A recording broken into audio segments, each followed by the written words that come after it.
態度啊？你知唔知我哋好擔心你㗎？如果唔係Cecilia話你喺邊，你係咪諗住離家出走㗎啦？淨係識拎錢踏入。你仲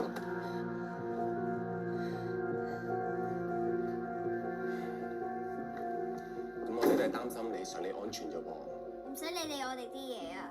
我由得你哋拍拖，唔代表我會抌低爹哋跟你哋走咯。你頭先見唔到媽咪攬住爹哋，佢哋仲係好愛大家㗎。我哋三個永遠都唔會分開㗎。唔係你諗咁樣嘅，月月。你一定又會話大人嘅感情好複雜，我唔會明。但係我而家淨係知，佢永遠都取代唔到我爹哋。我而家好唔想你哋一齊啊！你走。好啦，佢爸走，唔好嬲好唔好？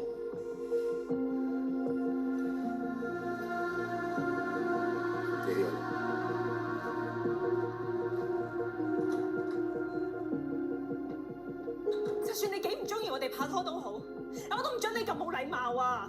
我都係講真心話啫，又係你叫我做個誠實嘅孩子嘅。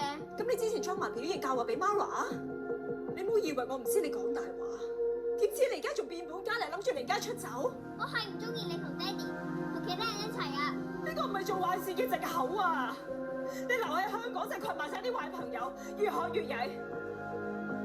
我覺得我真係應該帶你去英國咯。我唔要啊！使乜講到好似去英國為咗我啫？係你自己發姣啫嘛！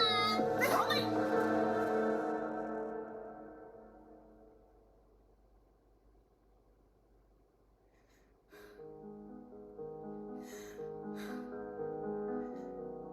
你知唔知你咁樣，媽咪真係覺得好心痛啊！或者真係要等到你好大好大個，你先會明白，一個離咗婚嘅女人拍拖係光明正大，唔係偷情，唔係壞事。就算你唔明都好，我都唔會繼續俾你攞蚊嬌嚟要挾我。